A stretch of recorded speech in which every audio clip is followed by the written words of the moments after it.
It's now been 5 years since there was an event within the comic book industry that was just so controversial that it shook the foundations of the entire medium of comics. You know, people were clutching their pearls, they were fucking panicking, they were fucking tearing their eyeballs out, they were pissing and shitting and coming in their pants, all because of this seismic event that took place 5 years ago. Let's get into it. Please be sure to subscribe if you're not already, hit the like button. Let's go. So 5 years ago, an editor at Marvel named Heather Antos posted the aforementioned just groundbreaking, just like pants post that seemed to incite a whole lot of people to be really terrible for the next 5 years. Of course, I'm talking about Make Mine Milkshake. This was just a few, female employees of Marvel Comics that did the unthinkable and went and got a milkshake.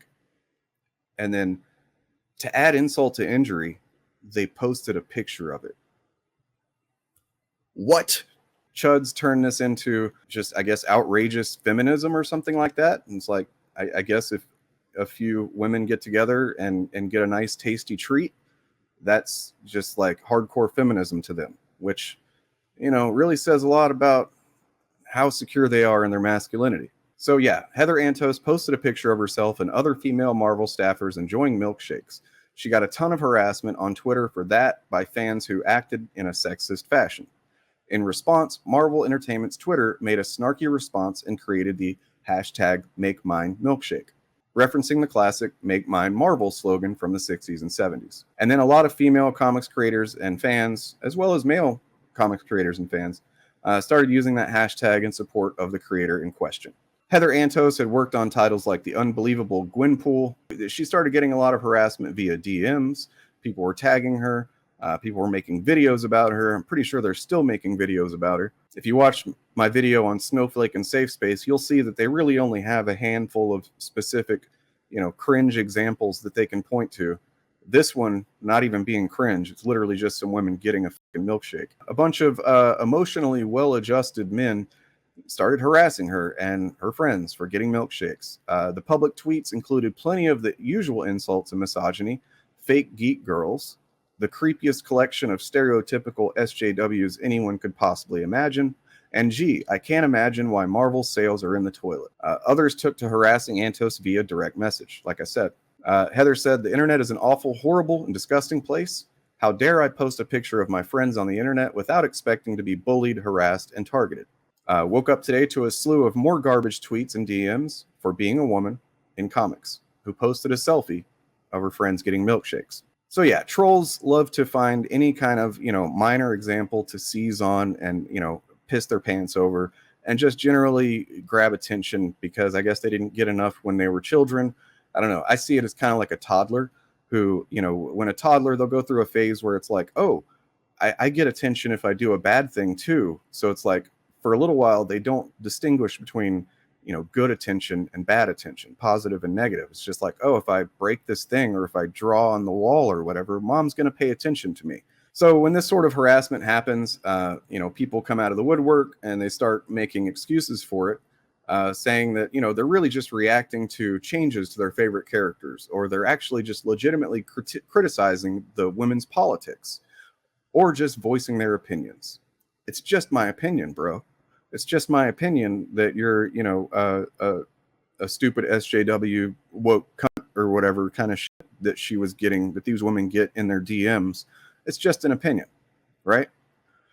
I covered this a while back, and I talked about it in my debate with T-Rev from the Fandom Menace. How the whole thing with Reva from Obi-Wan Kenobi show, she was getting pretty disgusting racist messages and tweets aimed at her. And whenever Star Wars came out and said, hey, don't be racist, don't be so toxic and shitty, all these people on the right just, how dare they? How dare they call us all racist? How dare they say that about us? Missing the point. And then they start saying that we're just criticizing the character. And it's like, if you're just criticizing the character, then you shouldn't be upset when racists are called out. And I totally fucking owned T-Rev's ass on that point in that debate. I'll link that below. But yeah, this selfie is a perfect example that it's not just about criticizing, women's politics or certain changes to a character, which, whether they're real or not, in most cases, I can't get a decent example of a character that's been just so drastically changed as to be unrecognizable. But no, this selfie, this milkshake moment 5 years ago proves that it really is just about women existing in the comics industry. That's what they hate. I think it's telling that a lot of times the people who are, at the top of the shit heap when it comes to Comicsgate and are talking about women, diversity ruining the industry, it's because they're obsolete old white dudes who didn't really get better at their craft but feel entitled to continue being in the industry even though they don't really work for it. They didn't keep updating their skills. They didn't keep competing with the other artists and writers that were coming up. And, that's just how competition works within capitalism. Of course, Marvel and DC are going to go for the writers and artists, the creators who, continuously, push the limits of what they're able to do and keep getting better. So after Marvel and the rest of the crew over there posted another selfie with a whole bunch more of them with their own milkshakes, men included, and the hashtag #MakeMineMilkshake, DC Comics also got in, with their support, and a whole bunch of women who work for DC Comics posted a picture of them with milkshakes and Make Mine Milkshake. A pretty awesome moment of unity across the big two. You've probably heard me talk a little bit about Bleeding Fool on this channel before. Not Bleeding Cool. That's like somewhat legit, relevant comic book journalism site. Bleeding Fool is intentionally designed to look and sound like Bleeding Cool, to, one, mock Bleeding Cool, and two, probably they want to, gain the attention of some not so observant people who will think that this is actually Bleeding Cool. Meanwhile, writers like John Del Arroz, who we'll get to him again in a minute, he posted this article after Stan Lee put out a message, saying basically, make mine milkshake.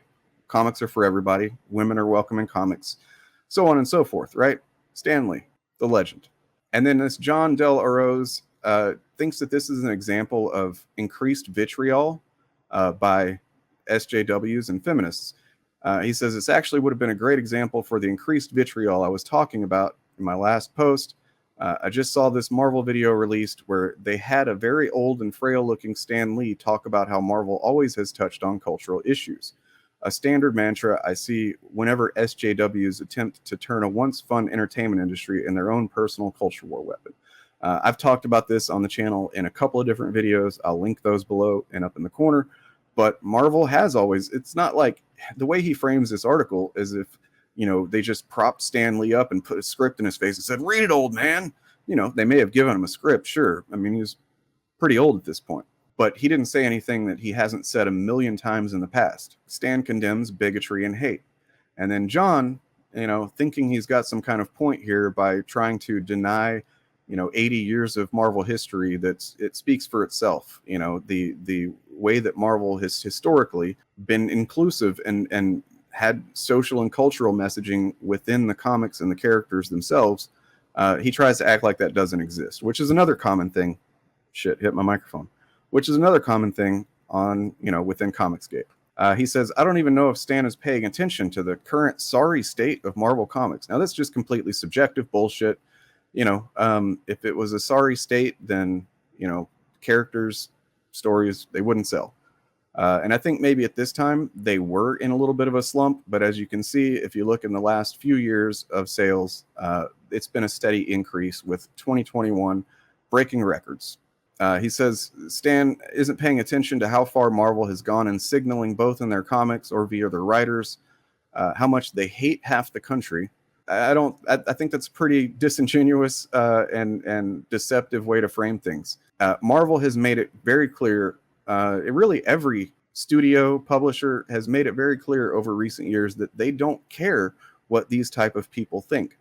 They are by far, in a way, a very vocal, toxic minority of the fandom, because if they were half of the country, they would have already taken down these industries by now. They've been screeching the same bullshit for fucking years, and the sales continue to rise. It doesn't take a genius to figure out that what they're saying and doing is not only usually deceptive and incorrect, it's having no effect. In fact, if anything, it seems like their Comicsgate, Fandom Menace, and so on, their existence during the growth of these industries and the growing inclusive nature of fandom, it would seem like maybe they're playing a role in that happening. So once again, they're undermining their own efforts. You know, like if the whole premise of your movement is that you think that that inclusivity, feminism, and people of color being included and social messages existing and stuff is bad, and yet those things continue to increase in sales and grow the fandoms, at what point do you stop and go, oh, yeah, I think this is a lost cause. I think they don't care about us as people because we're terrible people. Because they are terrible people. And I've got some evidence to look at in a minute. But first, I wanted to highlight how this guy goes on to say, Marvel writers have used auto blockers to ensure that fans can't read their content. What he's talking about is Twitter. You know, as if they're entitled to read somebody's tweets. If they follow certain comic reviewers. And what he means when he says comic reviewers are Ethan Van Sciver, you know, your boy Zach, Richard Meyer, and, you know, Yellow Fash and guys like that, I guess, who they don't actually review comics. They just look at what comes out. They look at the cover and go, look at this. It's woke. It's woke SJW propaganda being pushed down our throats. You know, it's a grift. They're not real reviewers. They're not, you know, legitimate people to listen to their opinions about comics. And then he goes on to use the word bigotry wrong. He says it's that big of bigotry.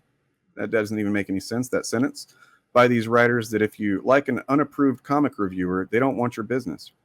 Spider-Man writer Dan Slott has even posted on Twitter that he doesn't care about sales. He'd rather signal his hate over and over and keep his sales low. They don't care about your business. I mean, obviously, if they did, they would have been bending over backwards to, you know, bend the knee and make comics that you guys think they should be making. But they've done the opposite. So, and with the sales increasing, clearly they don't care about a hateful minority of fucking bigots. And it's working well for them. He goes on to ramble a bit more, but we're going to look at another more recent situation. So yesterday, Heather Antos posted a photo on Twitter of her drinking a milkshake. It says 5 years later, I got a milkshake. She's now a senior editor at IDW Publishing. So clearly, you know, her existence in comics has paid off for her, and she's done good enough work that she's moved up the ranks, although at a different company. At the end of the year last year, we did a video called Eulogizing Comicsgate. And I mentioned the fact that she's still a successful creator in the industry should show, along with everything else, how full of shit Comicsgate is, always has been, and how their movement has just failed like a wet fart. Not even a wet fart, because, you know, wet farts have substance. So last week was San Diego Comic-Con 2022, and, you know, something happened there that I think also shines a light on how impotent, desperate, sad, and potentially, you know, violent and dangerous Comicsgate is. Marvel artist Mark Brooks talked about on Twitter the other day a kind of series of events that have taken place over the last few months involving former DC colorist Gabe Eltabe, who got fired from DC for taking confidential information that he knew about DC, giving it to Ethan Van Sciver. He got fired, and then he, you know, became a professional victim with Comicsgate, and it seems like he's just been taking lessons from Ethan. But it really comes, you know, at least Ethan he's been kind of good at the terrible shit that he does. He can make it seem authentic. Gabe just seems, it's try hard shit. Like, it's pretty fucking pathetic. So Mark Brooks tweeted, after many tweets, private messages, and phone calls regarding this past weekend at San Diego Comic-Con, I want to clear the air and specify what happened in the hopes it doesn't happen to anyone else. To begin with, I blocked the person I'm about to speak about across all my social media almost a year ago. I could tell then I wanted nothing to do with him. This apparently wasn't a clear enough message. Over the last few months, he seemed to take great joy in posting about me, challenging me to debate him over his hard-right beliefs, along with a plethora of insults and veiled threats. He has a decent following, so these posts caused a shower of insults, more veiled threats, and literal threats. It's the internet after all, so I brushed it off, blocked their accounts, and moved on. After 20 years in the business, my skin's gotten pretty thick. Finally, he posted a challenge to debate me at Comic-Con along with a bunch of insults and pinned it to his page. I still had him blocked, but that doesn't mean I can't reply. I challenged him to get a life and touch grass. I know, not my proudest moment. But I just wanted him to stop, so I thought a snarky reply might work. I should have known it wouldn't. My better angels were off that day, apparently. It appeared to me that this person was a bit obsessed. I wasn't then and still aren't sure exactly why he chose me as the focus of his ire. As far as I know, I've never met him or don't remember if I had. He's a complete stranger to me. I don't mean to sound like I'm super relevant and important within, this whole Comicsgate versus, decent comic book fans issue, but all of this stuff really did start to pop off after Mark Brooks came onto my channel and chatted with me about the comics industry, toward the end of last year. It was a big highlight for me on my channel. He asked if he could come on and say some things. I didn't even invite him, which was, cherry on top of the honor of talking to him in the first place. Was like, oh, wow, he wants to come onto my channel. And he had a lot of great shit to say. He's, had a lot of wisdom that I'm still pulling from today. I've chilled out on some of my rhetoric based on some things that he said. But after that, he became much more vocal on Twitter about Comicsgate and, specific people within the Comicsgate orbit. Following that was whenever this stuff with Gabe Eltabe happened. So, no, Mark Brooks didn't do anything to Gabe Eltabe. Like he said, he didn't even know who he was. But because Ethan Van Sciver monitors people that criticize Comicsgate, he was most definitely saw that stream where we talked. And, whenever Gabe Eltabe got fired for, releasing DC's secrets to a grifter, and then he joined up with Ethan, it just seems like he decided he was going to make Mark Brooks his target, and they make people like this a target, decent actual comic book pros, who work regularly for a living and don't just insult people on YouTube streams for money. They'll pick a target and they'll try to start a fight, and they'll get their fans riled up about it and get them, like this says, attacking that person. And then, whenever ultimately this person either behaves like a sane person, is like, I don't want anything to do with you. As you'll see in a minute, they escalate. These people are fucking unstable, man. They're unstable and potentially dangerous. So apparently he works or had worked in the industry as a colorist at some point, but as far as I know, our paths never crossed. But for some reason, I was his new favorite enemy. A one-sided war where I didn't even know I was participating. As I've often said, Twitter isn't real life. I can roll, laugh, mute, and block anyone and anything and not think much more about it. People talk and act big behind a keyboard, but I take it at face value. But I also dislike bullies immensely. Fast forward to this past weekend at San Diego Comic-Con. It was an amazing show that felt like a reunion after so many of us had missed the fun and the camaraderie. Hugs, handshakes, and big smiles from nearly everyone I saw. It was a boost of enthusiasm we all needed. I knew this guy would be attending due to his Comic-Con challenge and had been monitoring his social media out of an abundance of caution. He seemed to have anger and aggression issues, so it was better safe than sorry. Still, though, I didn't expect anything to come of it. The first few days of the show went by without a hitch.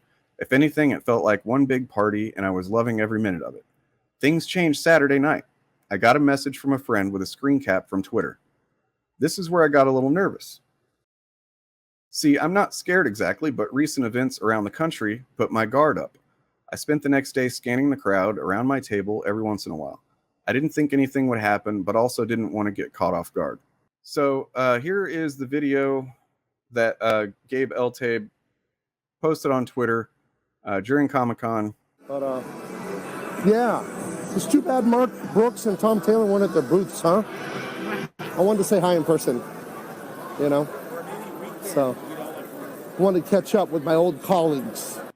I mean, anybody with half a functioning brain can tell that's just like disingenuous troll behavior, and that's if I'm being charitable. You could also take that as kind of a veiled threat.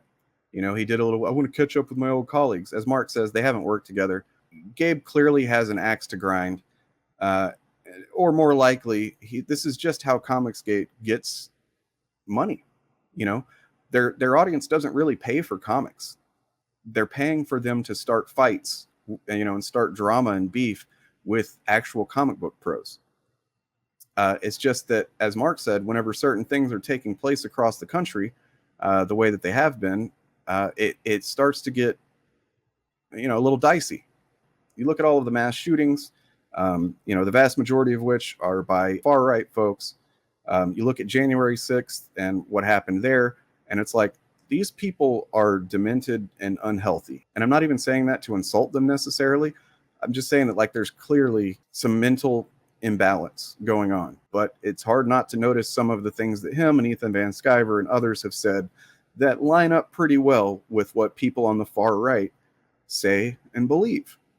And when you take all this into consideration, it makes a lot of sense that Mark Brooks would be like, what the fuck is this guy planning? Why does he want to find me? I don't know him. He seems to be starting shit. You know what I mean? So, like, and then, I met Mark Brooks at a con. He was there with his family and stuff. And it's like, I understand being kind of nervous for that type of situation. You don't know if this Gabe L-Tape guy is going to show up with a fucking Glock or something like that and just start firing off because he feels slighted by the industry and he's decided to make, Mark Brooks his target. Let's finish up this thread by Mark Brooks. By the afternoon, my caution had turned to anger. How dare anyone try to ruin anyone else's good time? And that's another point.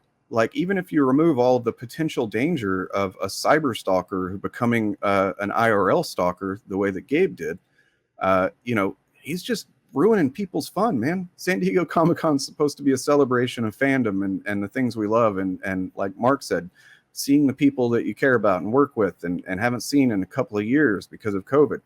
And this Gabe dude is so fucking desperate and pathetic that he makes it all about, this imaginary feud that he's created. Mark says, I wasn't going to be intimidated by someone looking to ruin my con high. In short, I was fucking done. I went to my booth manager and asked for security. Within 15 minutes, I had 2 plainclothes police officers at my booth. I share all the posts I had along with the photo he posted and asked that he be told to leave me and everyone else alone. My understanding is that he wasn't at his table any longer and had relinquished his spot to someone else. So I have no idea if he found out police were looking for him. If he didn't, he does now. I mean, honestly, if it was me and I was Mark Brooks, I would file charges against this dude. I would definitely file a restraining order. Like, this is absolutely grounds for a restraining order against this fucking unhinged lunatic. Since then, he has scrubbed his Twitter of any mention of me, which is another tactic these kind of guys like to do. They love to say all kinds of shit and talk shit online, and then whenever the consequences kind of become real and it's like, oh no, somebody that has authority might actually take issue with this, they start deleting tweets.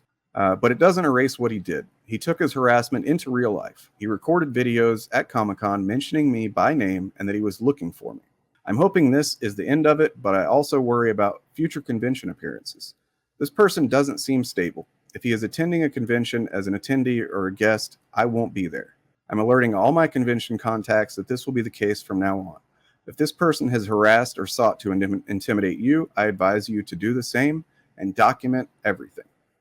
All right, so, kind of buried in there a little bit is that he said he's going to be telling his contacts for conventions that he's not going to attend if this guy is going to be allowed to be a guest or an attendee or, whatever. And I think that's a big deal because that probably means Gabe L-Tape is not going to be allowed at cons anymore.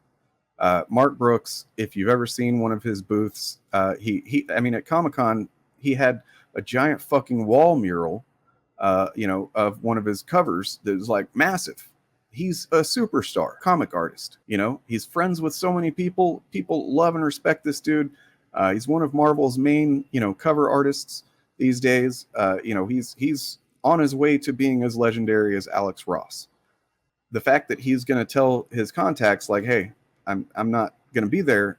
That means that Gabe L-Tape is fucking done at cons. So he can't go around harassing people and looking to pick fights and threatening people and, and that's for the best. Not just because he's dangerous, but because it ruins the fun. Just like Comicsgate has been for 5 fucking years now. But I think it's become clear that they're so obsolete that it really just has become like a little bully cult now.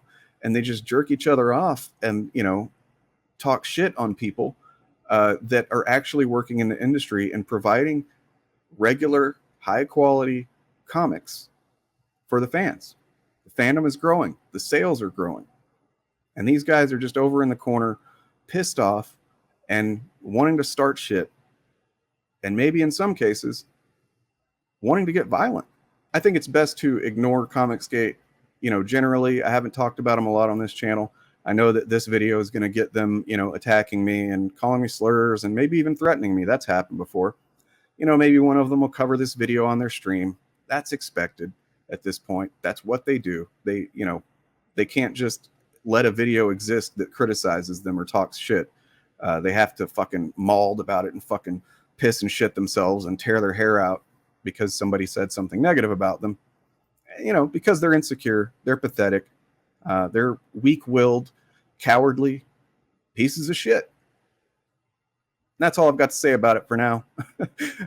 Please subscribe if you're not already. Hit the like button. Remember, ambassadors, not gatekeepers.